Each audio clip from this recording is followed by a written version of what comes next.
Today I'm going to show you how to create this glittery smoky eye. Perfect for fall, really easy, so give it a try.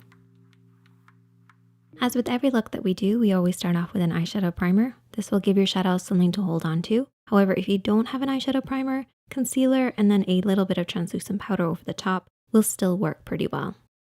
So for this look, I've picked 4 eyeshadows. This isn't a palette, these are shadows that I put together myself. And I want to show you guys how to pick shadows that are going to work for you. So the first shadow is the highlight. This should be at least 1 shade lighter than your skin tone, but can be anywhere to 4 or 5 shades lighter. The next one has to be at least 1 shade darker, but can be as dark as you want, particularly when doing a smoky eye. This contour shade is the main dark shade. So if you want to go for a very dark smoky eye or a subtle one, then you have your midtone, or as some people like to call it, a transition shade. This is basically if you mixed your highlight and your contour together, you would get this shade. So it's somewhere in between. And then we have a fade shade. Fade shade is something totally optional, but I find it's a helping hand to your transition shade. Transition shades can dull looks out a little bit, whereas this adds a slightly different tone while also helping to fade and blend out shadows. You really only need 2 brushes for this look, but you can add in more as you go, but the main ones that you need is a fluffy and a pencil. Both of these are by Blancams Cosmetics and they have gorgeous marble handles, which I love. So we're going to start off with the midtone and that beautiful fluffy brush. And we're going to apply this in the crease of the eye, which is where the eyelid creases into the eye shape, and also bringing this down onto the lid as well. You want to keep your blend nice and soft and light. And as you apply the shadow, you can slowly bring your hand upwards. The higher your hand is when you blend, the lower the blend's going to be. The next shade we're going to take is our contour shade, and we're going to apply this with the pencil brush. So the denser the brush is, the more control you're going to have. And that's what we want with our darker shadows. So we're basically stamping this along the lash line. For beginners, try to imagine that you're actually trying to get the shadow on your lashes. That way you get really close to that lash line. You only want to cover the halfway point of the lid. So really saturate this area. Don't blend it up too high.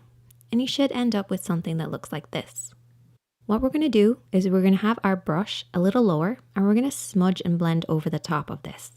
We're not picking up any additional product. We're basically just smudging what's already there and using whatever's left over on the brush. Blending this up to cover the lid, but the concentration should be right by those lashes. Now for beginners, if you're over blending, you may find that it disappears from that lash line a little. That's okay. Just go ahead and reapply after you've done your first blend. Now we're going to take our fade shade and we're going to blend this back and forth in the crease of the eye. Now you can use your midtone for this, but it does dull out the look. However, that can kind of make it a little bit more wearable, so it's personal choice. But what I do is I just coat a little bit of that fade shade on the edge of the brush. And I work this into the crease of the eye so that the bristles are touching just ever so slightly above the crease, but mostly focusing deep in the crease and slightly onto the lid. And this will create that fade for you, which is why I refer to it as a fade shade. Then I'm going to take my highlighter shade and with a flat brush or your fingertips, you can just tap this on the inner corner and just underneath the brows.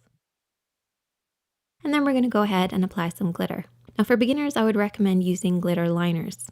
Glitter liners take all of the stress out of using glitter because if you use plain glitter, you're going to have to use glitter glue. It's fussy, it's messy. Glitter liners all the way.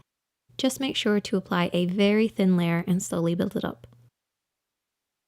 Now, whenever I use glitter, I also like to go over my lash line with a little bit of black eyeshadow, just because I find that the glitter sits on my lash line and it kind of irritates me a little. But if you have really good mascara and you're good at applying it, then you can skip this step.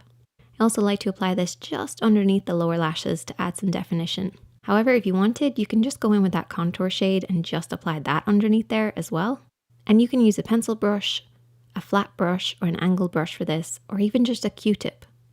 Anything that you have handy that's quite small and detailed. And then there you go. Add lots of mascara, some lashes, and that is the finished look. I would love to see you guys recreate this. It's super, super easy. You can tag me on Instagram at SineadyKatie, and I'm always here to help, so definitely DM me on Instagram if you have any more questions, and I'll see you in the next one. Hit that like button if you enjoyed it.